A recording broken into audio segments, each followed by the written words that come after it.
Please come down to the atrium and join us for Ali Chen's lecture.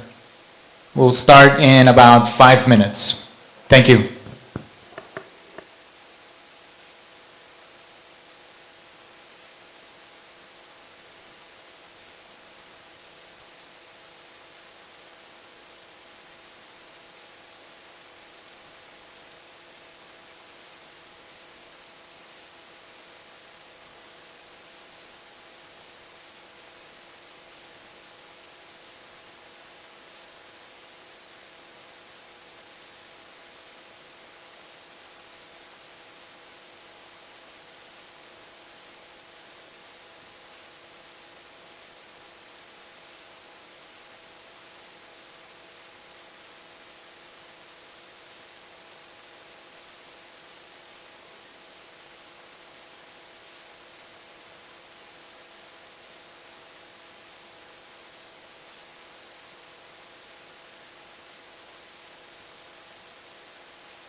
Okay, We're going to start, so please take a seat. Today I have the pleasure of introducing our speaker tonight. Ali Chen is teaching a VC studio this semester. And so I'll talk a little bit about her. Ali Chen is a Taiwanese-American architect and brand designer with a focus on brand experiences, identities, and packaging. She practices under Ali Conchita Chen, consulting with established and emerging brands to craft impactful storytelling.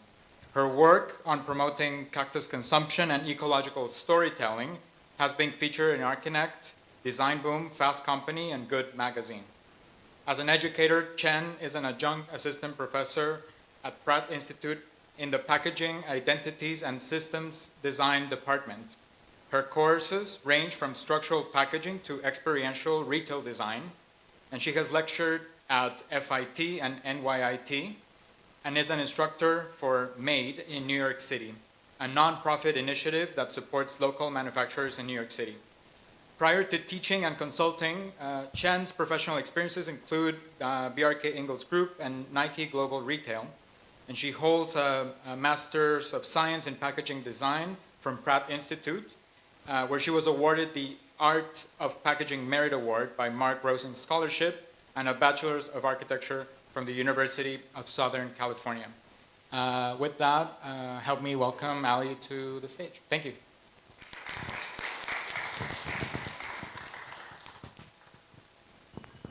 Hi, everybody.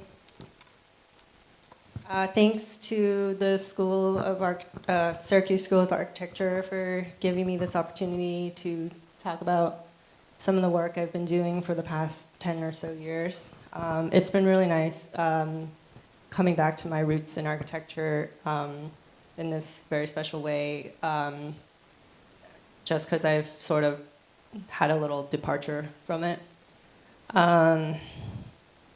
So I kind of want to start off with this quote. This is from a book called Ways of Being by James Bridle. He is an ecologist and technologist. He says, slowly as fields expand, they become interdisciplinary, about learning from other disciplines. They become ecological. So he uses this to talk about how sciences, very specialized sciences, sort of eventually all become about learning from other very specialized sciences. He expands this to mathematics and to other forms of science, but I would also equate this to design.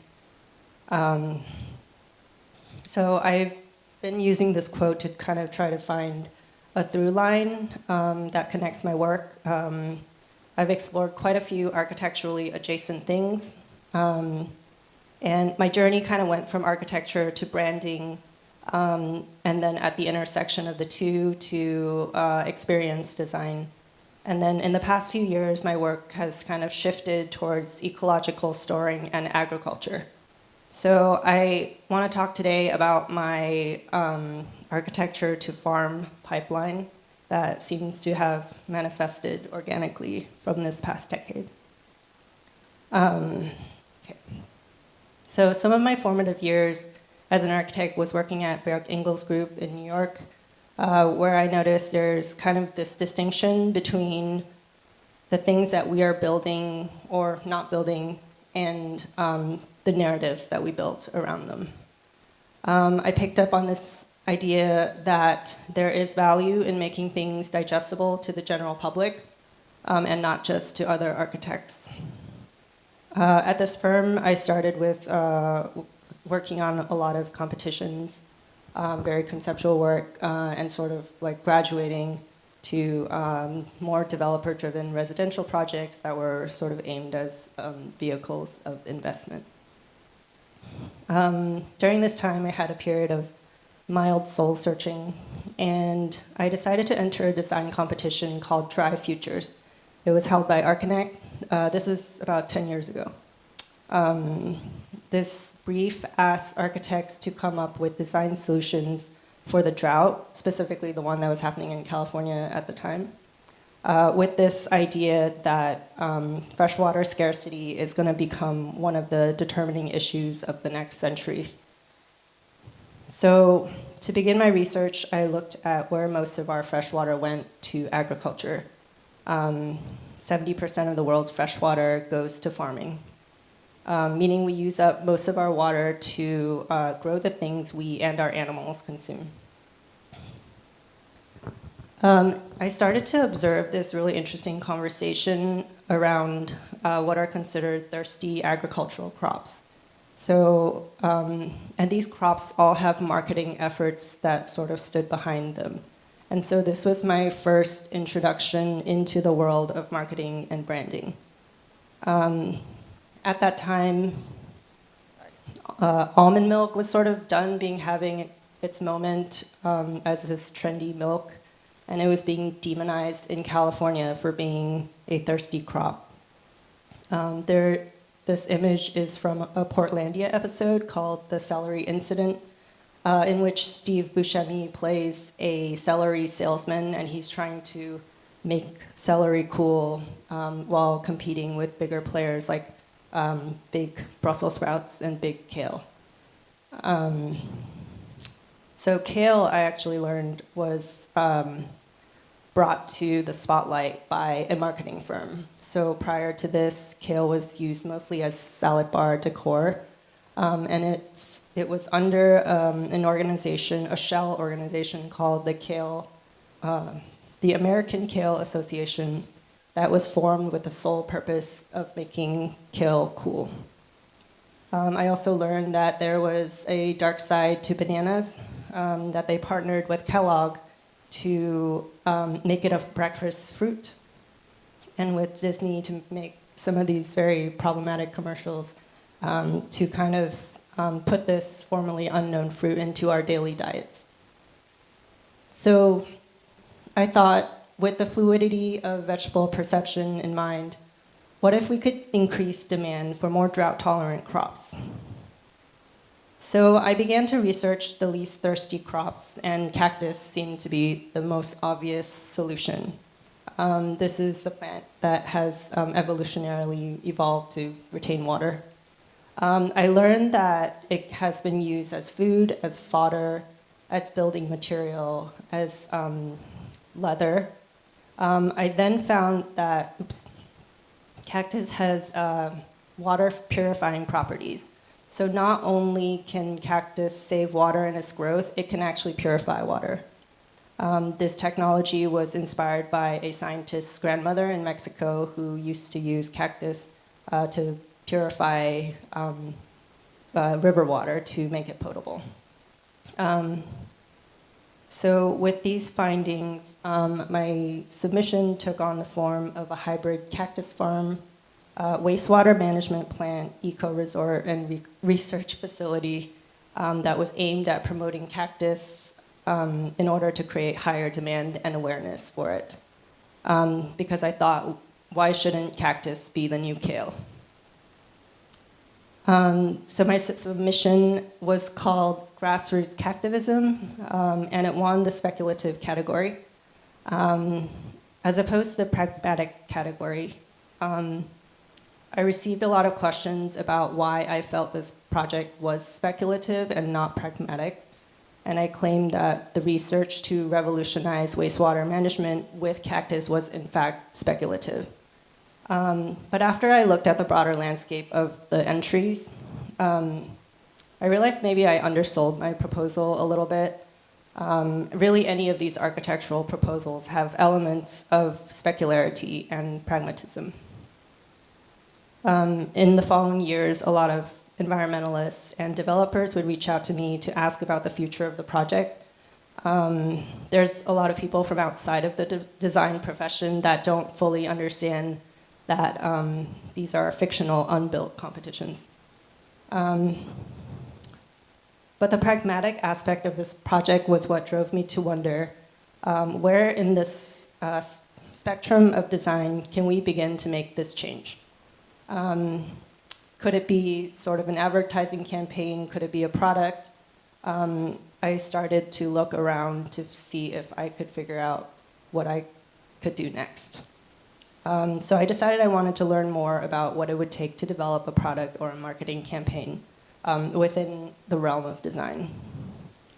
So packaging was sort of my in to the world of branding because it translates most literally to architectural design. I pursued a master's in packaging design. The program is now called Packaging Identities and Systems Design because packaging exists as a larger, as an element in a larger brand identity system, and which exists within a larger system of marketing, manufacturing, life cycle strategy, and more. So I found this parallel between the building as object and this metaphor for packaging being like a smaller form of architecture. And because they're deployed at these massive scales, I was working with companies and factories where the minimum order for these is generally around 10,000 units. Unfortunately, they also really like to wrap things in plastic. But there is a lot of opportunity for storytelling and sustainability. I found that I was dealing with a lot of the same problems, structure, ventilation. The image on the left is of cheese packaging, which actually has tiny microscopic holes in it, perforations in it, so that the gas buildup doesn't make the package explode. Material, life cycle, context, and even documentation standards were very, very similar. At the time I started my graduate program, I had already started this process to my architecture license. And I was already starting to feel like somewhat of a peripheral architect. So I felt like I should finish it. And I also really enjoyed taking these exams. It was a form of learning that I just wasn't really familiar with since high school. So as I was studying, I started creating a system for myself. Using these flashcards, I created a graphic identity for them to share with the people who were also studying together with me. And I found that trying to incorporate this habitual visual process was really helpful to my study process. It really helped me absorb all of the content. And I figured the best way to really share this out was through a digital product. Prior to this, I had no experience or even interest in UI UX design, just the sheer confidence of someone who had studied architecture thinking they could design anything. So one of the struggles that I really ran into during studying was that not all of the primary and secondary information was clear, concise, or even accurate.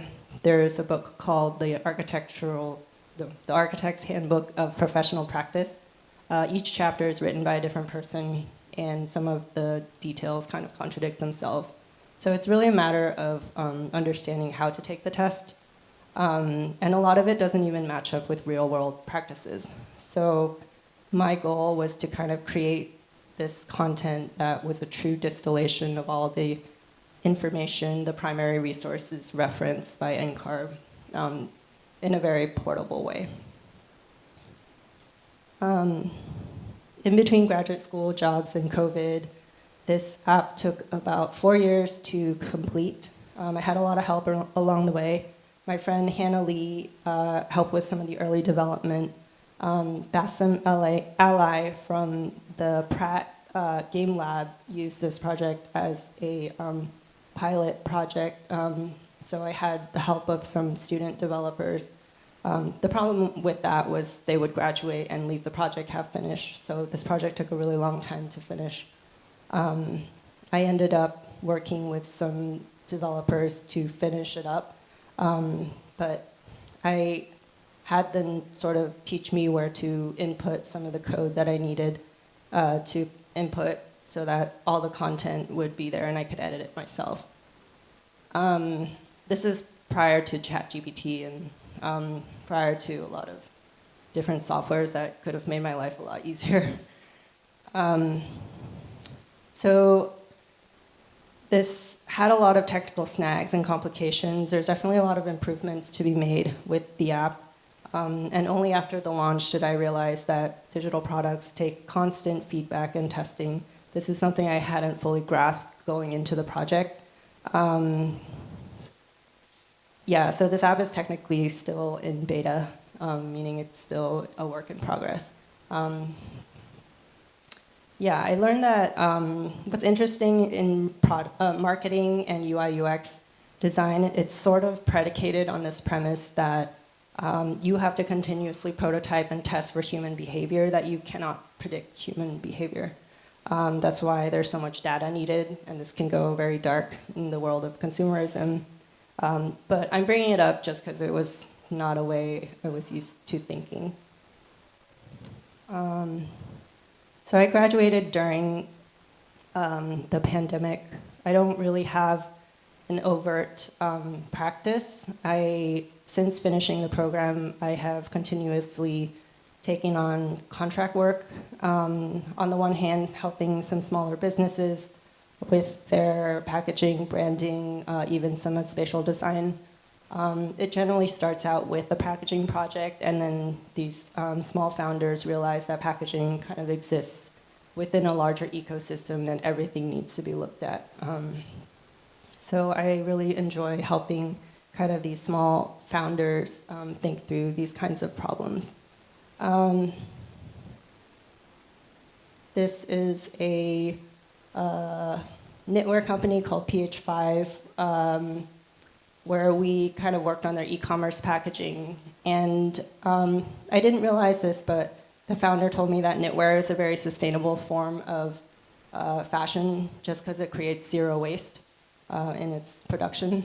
And so the box looks very simple, but with a lot of the digitally native brands, they don't have a physical retail storefront. So the e-commerce package is the first thing, it's the first touch point that a lot of customers will come in contact with. So a lot of this is very choreographed, and that has a lot to do with copy as well. So that's the text that goes on the box. So we spent a really, really long time coming up with the phrase freshly coded technical knitwear. We had probably hundreds of iterations all in an Excel document with everybody who worked for the firm kind of contributing to it.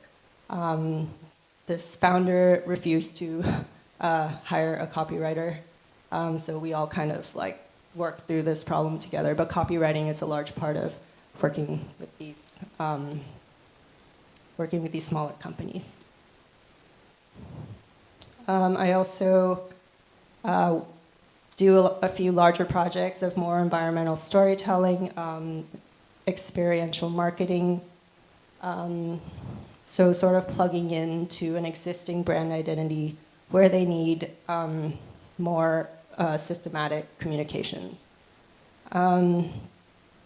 This is a project for Canva Create, which is the Canva's version of their annual conference. So it's sort of like an Adobe Max. So this company kind of wanted a stage design render, which I realized later actually translated to the entire design of the project itself. So this design is meant to be adaptable using their sort of proprietary Rollo screens. And what I also find from a lot of these companies is this trend where they want me to document the process of working, filming myself, filming my screen, because they find that that's what their audience really wants to see. It is a weird condition to feel like you're working under observation, but I find that that's something I've been increasingly having to do. So the next few projects I want to show kind of relate more to environmental storytelling in various ways, in that they use the physical environment to tell a story, but also that they tell stories about our natural environment. So the first one is the visual identity for Pratt's Center for Sustainable Design. services. Anything regarding sustainability at Pratt feels, to me, a little bit decentralized. So at any given moment, there are many different initiatives from many different organizations, all working on things that may not necessarily be communicating with each other. So the hope for this project was to create a visual identity that could be implemented so that the school could understand that there's a single source of truth for all things regarding sustainability. This project began with the document for the school's STARS report, which is the rating, the sustainability rating for higher education. It's like a lead rating for higher education. Pratt received a gold rating from this, and we were hoping that this would be rolled out into sort of the whole school, but I realized later that it needed to be kind of combined with the administrative systems as well. And I would kind of equate it to construction administration. Like I created the schematic design documents, but I needed to be present to implement them as well, or have designed a very comprehensive system in which this should have been implemented. The next project I want to talk about is Ridgewood Reservoir. So during COVID, some friends and I became acquainted with an organization called NYC H2O. They're an organization that educates New Yorkers on the city's water ecology. And NYC H2O is the acting steward of this place. It's called Ridgewood Reservoir. It sits on the border of Queens and Brooklyn, and it's sort of the only green space within several different historically disenfranchised neighborhoods. It looks like there's a lot of green below it, but those are all cemeteries. So in partnership with NYCH2O, a group of friends and I, Evan Shea, Tammy Ban, and Naya Starr, we created a design proposal for educational wayfinding. Signage, access paths, platforms into the reservoir, for it to become this sort of living study in urban stewardship and education. So these are the existing paths, and these were the proposed paths. So we proposed these paths that lead people into the inaccessible part of the park, leading them through an immersive narrative that helps them uncover the history, the ecology of this very mysterious site. So just to walk everybody through a little bit, the reservoir was originally the water source for all of Brooklyn until Brooklyn joined the greater city of New York and got access to its better water system. So very shortly after this reservoir was built, it was decommissioned. But what happened was they decommissioned the three basins 15 years apart from each other.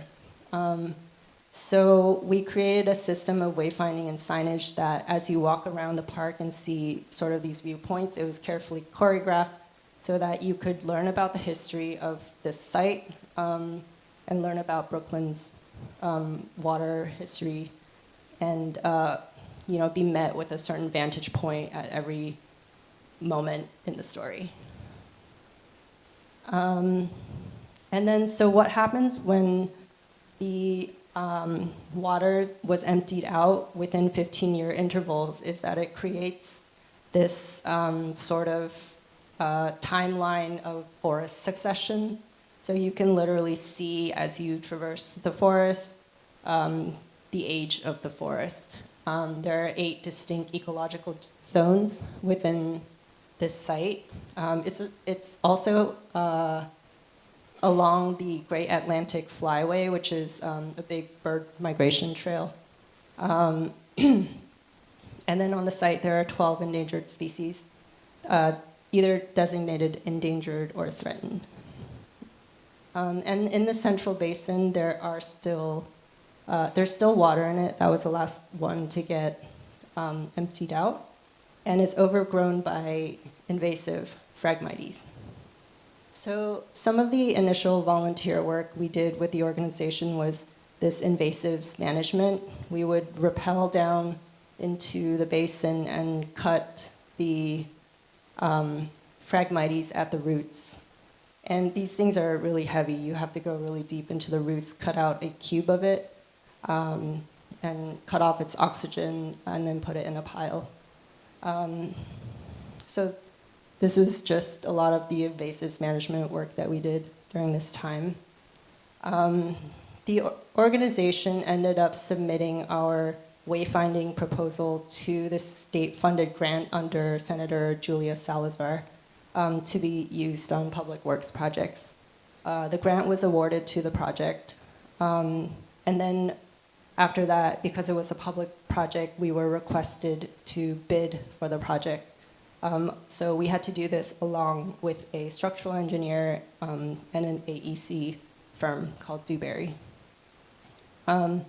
What followed was this very, very long period of administrative and legal paperwork I won't go into in full detail, but it was a lot of understanding what it would take to work with the city. There are very specific requirements for city contracts.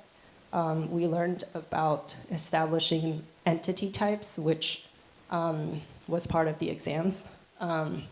So we ended up having to establish a PLLC, which is a professional limited liability company, just due to the fact that they needed, as architects, as licensed architects, we needed to have the P in front of it, which made it slightly more complicated. We talked to a lot of lawyers, accountants, insurance brokers. We also learned that working with the Parks Department is pretty specific. There's a lot of paperwork required, and they don't like working with people who aren't familiar with that process. So we originally submitted for a feasibility study, and this eventually turned into the full CD package. So we had to continuously calculate what our hours would be to work on a project like this, the scope, what kind of regulatory agencies we would need to be working with. And it just got really complex because it was also a wetland in a designated CEA zone, critical environment area, and it has endangered species on it. So we learned a lot in this process. We also learned a lot about community engagement. Due to some complications in the budget transferal between different agencies and administration changes, this project is currently at a standstill. It was just a lot of learning about the realities of starting a practice and working on a public project. So we're hoping at some point this project will still come alive, because I think it's a really necessary thing for this site. We've talked to a lot of people who live in the area there's a lot of love for this place, but not a lot of people know about its history. And we think it's quite a special history and ecology. I was really excited to be able to work on the wayfinding for this and talk about, use my storytelling, branding, narrative experience to kind of work on a project of this scale. Oh, that was the wayfinding design for it. The next project I want to talk about is something I worked on during COVID. This is a series of flags that, it was a proposal for the Yuguang Island Arts Festival, which they invited 13 artists to transform the island into a space for healing. And these projects were chosen through a publicly held competition in Tainan, held by the government of Tainan. So my proposal was a series of flags that lined the bridge going to the island. So they sort of welcomed the visitors going towards the art festival. And then we conducted a workshop in which students were asked to each student was asked to create a flag, and using these various shapes, very abstract shapes, to establish their ideal nation based on their individual values. issues of nationality are pretty fragile in Taiwan. So language and symbolism had to be really carefully crafted to more incorporate the natural elements of the area. And so this is sort of a participatory kind of signage project that became sort of this welcoming part of the festival.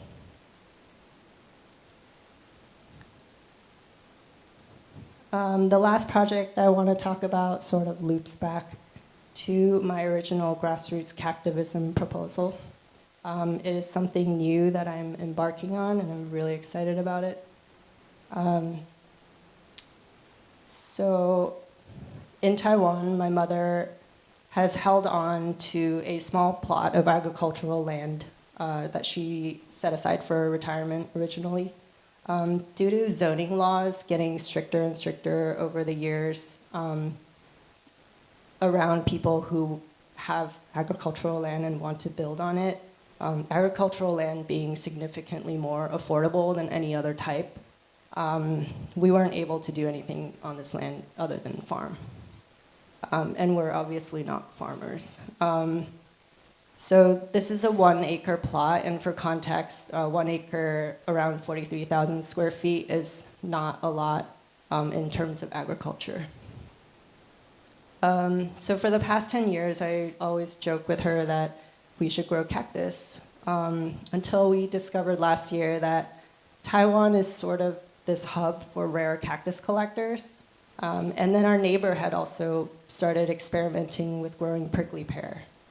So this was right after typhoon season. He had most of his plants fall down, and a lot of the paddles had broken off.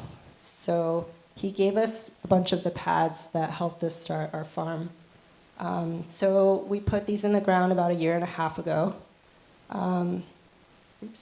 This is a diagram of us working on the farm through WhatsApp. This was our permit set. And these are our cactus today. So they're about, at the tallest, around 4 feet tall. They just shot up really quickly.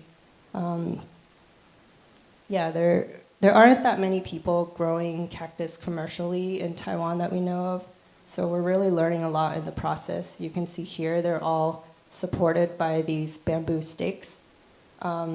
That's so that they don't fall down again in the typhoon. But we have to tie them up and untie them every year because we need their roots to grow strong, and they don't grow strong if they have structural support all year round. So that's kind of the bulk of the work that we do. Cacti are pretty resilient. They're very, they thrive on neglect. This is one of our cactus that fell down after a typhoon.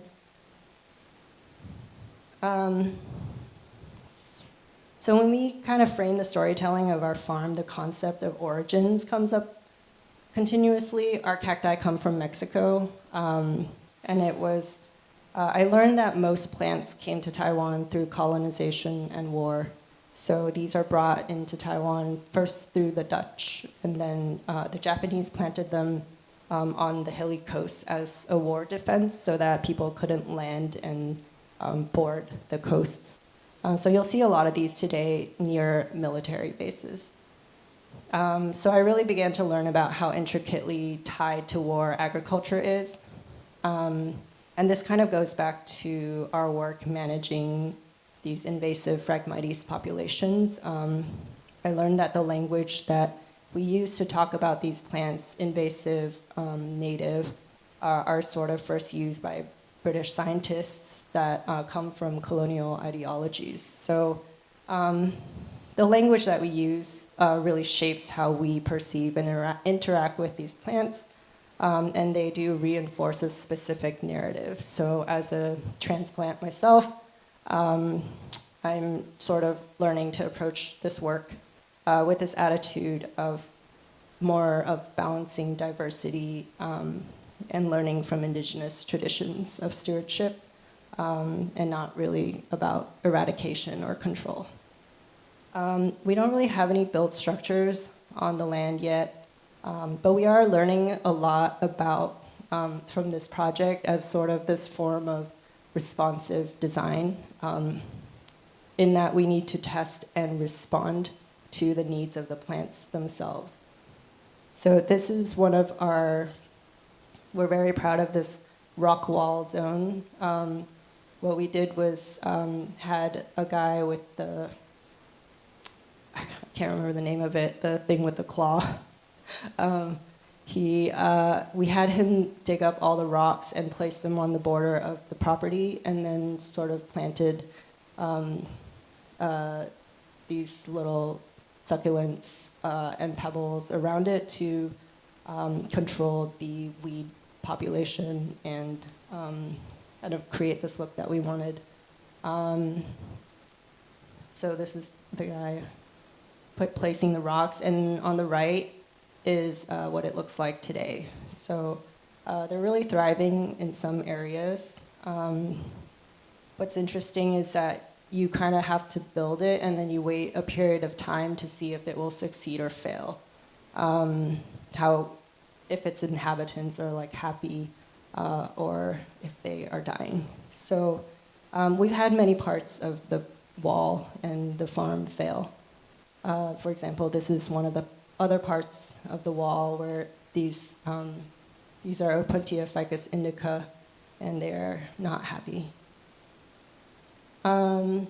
This is another part of this is one of the only built structures of our farm. We found these pillars, I think, from another construction site, brought them over, got some tarp and strung it up. And it provides us shade on really hot days. There's some seating under it. But as you can kind of see, the columns immediately started to rot. So I decided to plant 4 seeds of blue butterfly pea around the base of each column. And these shot up really fast. The second image is about a month after, and then within 4 months, they were at the top of the canopy. So it created these really lush pillars of greenery that I thought was really cool. And then shortly after, some kind of infestation of bug completely decimated our columns. So it was very sad. One of the other experiments that we just started is this ginger root fence. This is meant to prevent some of the bordering properties that grow soursop. Soursop needs a lot of pesticide, so we would not be able to get any kind of organic certification if their pesticide blows onto our soil. It's a huge issue in the area, so we're planting this ginger fence to try to stop that from happening. So this is still another experiment that we're toying around with. So we have been working a lot with the local community. We're very careful to kind of define ourselves as hobby farmers and not farmers that need this to make a living. This is the local chief of the tribe who led us through a ceremony to kind of bless the land and ask the owner of the land, which is not us, is the land itself, for permission to be able to do something with the land. So there's this concept that all land is borrowed. So currently we're working on a lot of educational field trips with the local schools to teach them about agriculture. We work with a lot of local restaurants to develop recipes to sort of spread the word of cactus in this area. They don't really know that cactus is edible, but what's interesting is that Asian recipes use a lot of cornstarch to thicken their sauces, and cactus mucilage sort of has this same properties in a really healthy way. So we're also working with a lot of labs and universities to develop something that could be created into to synthesize sort of the properties of the cactus to create a product for this. So this is sort of our version of the cornstarch alternative. And then working on these daily use products such as skincare and soaps.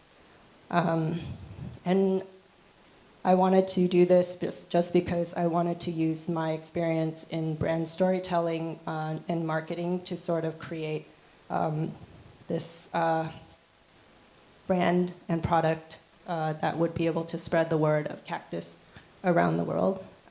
This is very new, so we're still working on it. I'm experimenting with kind of short form content, aka TikToks, to kind of talk about our process and among other things. So very grateful that what was once this grassroots cactivism speculative project is now on its way to being very, very pragmatic. This goes back to my idea of marketing sort of driving what we consume. So my goal with this project is to really increase awareness for more sustainable, future-friendly plants to sort of change public perception of what we eat through design. And I want to end with this quote by Ecological, who is a Dutch trend forecaster.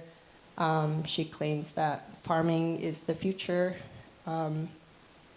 just because everything comes from farms. And it speaks to sort of the era that we're at today. So I believe that branding, marketing, spatial design, and environmental storytelling can really all pull together to contribute to a better future.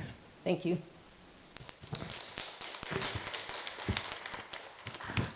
Questions? Anyone? Yeah. Thanks, Ali.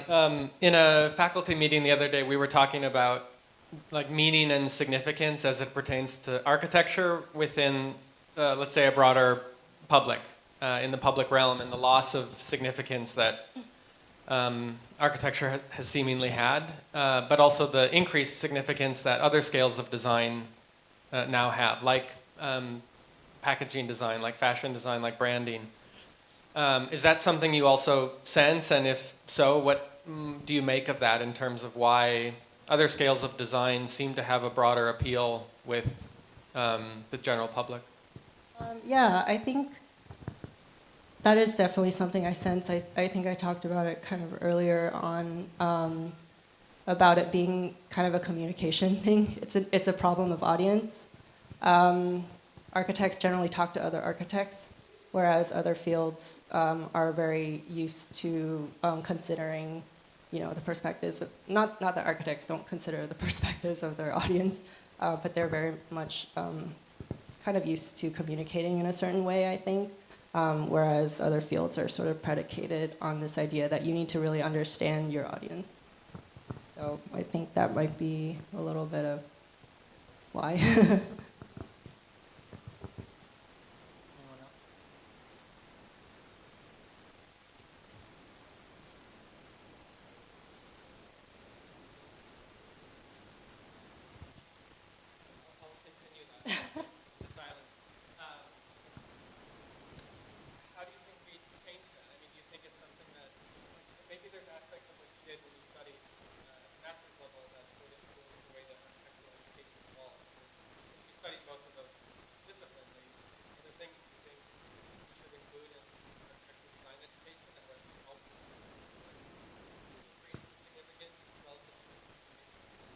Yeah. Again, I think it's understanding the audience. So I think user research, prototyping, and testing are something, thinking about architecture and designing experience from sort of a marketing lens in terms of first really, really understanding what are the pain points, like the very, very personal pain points of the people you're designing for.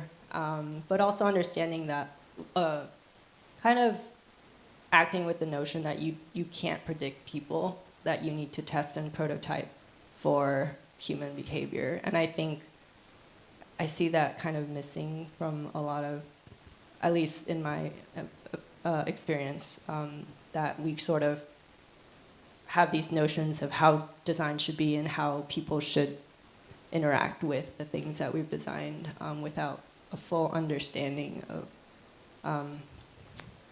what drives them, I think. I have many questions, but yeah, one is about the app you did. Did you first? Did you pass your exams? I did. This is the reason I ask is so many of your projects have this incredible modesty. Like the first thing I would have said when I talked about that app is, I passed my exams and I did this app. But it's true with a lot of things, which and I really appreciate it. But I also I want you to say I passed the exam. Well, the reason why I didn't say that I passed the exam is because I was doing the app concurrently with my studying process. Yeah. And it actually caused me to fail like twice. Okay. Well, like maybe I was spending so much time on the app. I'll take my question back then. No,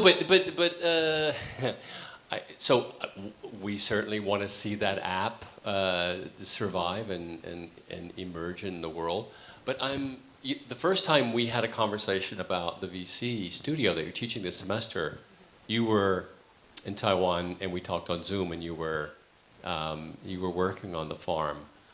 I wonder what's the larger ambition for the farm, because it's clear this could become your whole life, because there's the farming itself, there's the refinement of the various products and the transformation of those into other kinds of, let's say, consumer goods, all of which are quite healthy and organic and good, and packaging and then marketing, all that. What do you wish for, and are you afraid maybe it could happen? Yeah, I'm just wondering. Yeah, what do you? Because it's a beautiful, incredible sort of project, and it has so many beautifully designed components and pieces, and but I'm just wondering. Yeah, what do you want to do with that? Yeah, that's a good question. I think we're still trying to figure that out. The most obvious solution is to create a brand and product. We've also toyed with the idea of establishing a nonprofit. I mean, education is a big part of it, so we work with a lot of local chefs to restaurants to kind of develop these recipes to incorporate cactus into the cuisine. So most of the restaurants in our local area now use cactus, which we were very proud of. They have it at the farmers market. To know that we can kind of make change at a small scale in our immediate community and with something that feels really, really new, it's nice. And did they not before? I mean, they weren't using cactus at all before. No, there's no really edible cactus in. And geographically, where is the? It's in the eastern part of Taiwan. It's on the east coast of Taiwan. It's on the east coast. Yeah. So it's a very Aboriginal area. Yeah. And yeah, there's a lot of history there with kind of these like colonization and the Aboriginal community and war. That I think I'm also learning a lot about it, so I'm trying to explore it through this kind of short form content, and that's been really rewarding because it's like immediate feedback, just due to the nature of like digital content, to understand what people are interested in. So like talking about the origins of fruits, or I did a series called Plants and Colonization, that people seem to like. So it's sort of understanding like how can we contribute to the conversation, what people are into, using different forms of content. So very marketing focused, I think, but we're still trying to figure that out. Thank you. Anyone else? Yeah. Hi. I really appreciate your presentation, and it showed how variety you are. And I'm just curious about what do you think about farming? Is that only for verb or nouns, or it could have the possibility to be adjective? I mean, if we don't have the land, how could we attend with farming? Sorry, your question is if Like farming is only for verb or nouns, or it could be adjective, or if we like, I just think about if we don't have land, what can we really join or doing something with farming? Thank you. I mean, I think supporting local farmers and listening to farmers is really important. Farmers are sort of the first line of defense in terms of climate change. They see the literal changes, year after year. Like, I've learned that, real farmers are very much, they need to be very attuned to, they have this understanding of how the environment is changing very acutely. So, and yet, like, I don't think anyone really listens to a lot of farmers. So I think it's giving them a platform, supporting farmers, buying from farmers.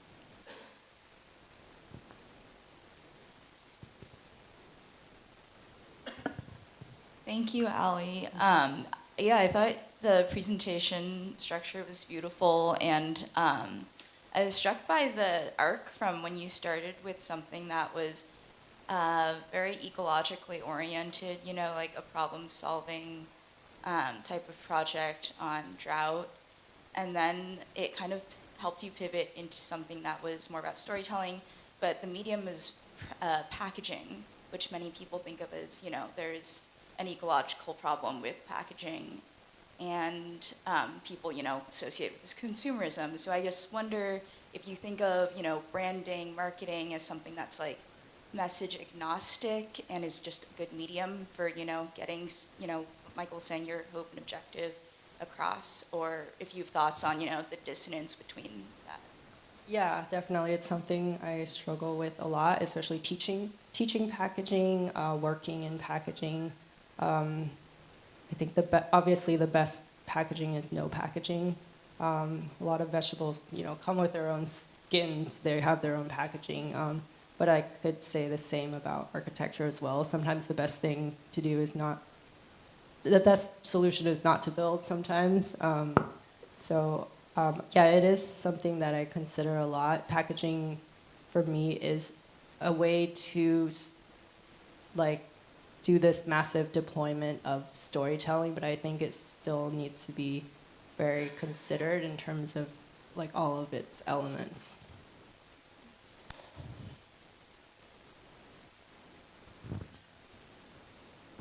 Hi. Hi.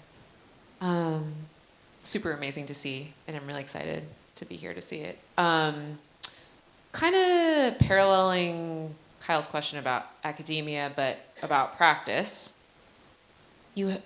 I forget exactly what you said, but you started out the lecture by saying I don't have an office, or I practice as an individual under your own name. I guess I'm wondering, I kind of love the way that you're meandering between all of these different things, and kind of taking up work as it comes and following your curiosities as it comes. I'm excited to hear about what you think the future is for yourself as an individual in the design world, but also if you have a perspective on how the future of practice as a designer looks. If it's more of, if the way of the firm is dying and it's more about practicing as an individual and weaving in and out of these different disciplines and things, or if that's more of just an individual practice that you're adopting. Yeah, I mean, for me, I think it was very much about instead of being in the service, I would consider us as architects like service industry. We are providing a service. I think my eventual shift has always been towards the creation of a product and a brand as opposed to providing services. I think providing services for me is, it's something I want to do if I feel like it can like serve a higher purpose. However, going back to your question, Tiffany, I think I struggle a lot with feeling like I'm contributing to, especially with packaging, this culture of more. And I understand that having a product, I am contributing to a culture of more, but I feel like to make things sustainable for myself, like I would like to focus more in terms of the creation of an actual brand and product that can replace other forms of more unsustainable products, and maybe focus less on providing services, which I still think is super, super valuable and I really much enjoy, but just this is kind of why it feels like I've been trying to search for that, I think. You want to be the client. Yes. Yeah.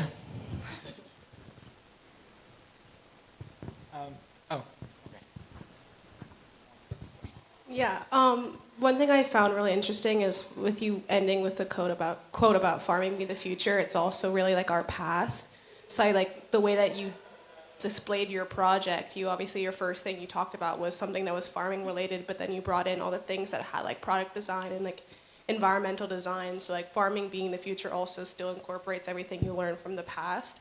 So what I was really like curious to know is that how different do you think this project would be if you didn't have like the product design like experience in general? Like would it be more architectural based, do you think, if you'd stuck with that? Or like Yeah, I think, yeah, that's a good question. I think it would definitely be more, I would have focused a lot more on the spatial design of the farm. There's a lot to do there in terms of like the efficiency of laying out crops. There's so much that architecture can inform in farming that I actually feel like is, there's this intersection there that is very much unexplored that I would have liked to explore more if I were able to spend more time in Taiwan and just be there in the space. But it's also a lot of, like I said, experimentation with what plants will survive and which ones don't. But I think, yeah, had I not been able to focus like, on the product, on the branding, and on the storytelling, I think it would have very much been about focusing on the design of the farm itself. I do have maybe a reflection, and maybe you can provide us your thoughts on this thought. It's very exciting to see a different form of practicing.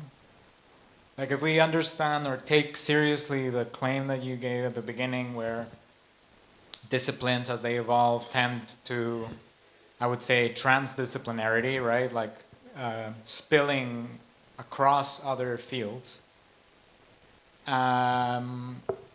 It seems like the way that you're practicing, or at least the way that you're presenting your work, seems more ecological in its method, in its method, right? It's based on a kind of trial and error. It's a kind of continuous act of survival, right? And I like the way that you showed us like the cacti that are not doing well in the farm, and it feels like you're practicing in a similar way. And what I'm interested in is perhaps farming, and going back to Yuan's question, farming not as the farm or the act of farming, but farming as a way of thinking, farming as a theoretical lens through which to, again, think about architecture. I think that I see that. I mean, if we take it on a very, very I guess, nerdy perspective, like the columns. And to me, that's a very beautiful architectural invention that wouldn't have been possible without the ecological or through the farming lens, right? Of you planting those 4 seedlings on the base of the column.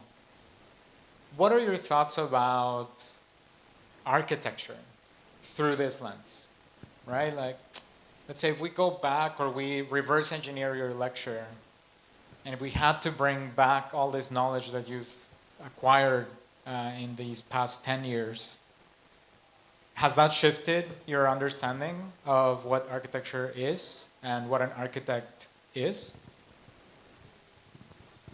Yeah, I think, I mean, a lot of what I do, I realize, very much borders on landscape, even though I'm not a landscape designer. I'm not an environmental designer in terms of like designing for the natural environment.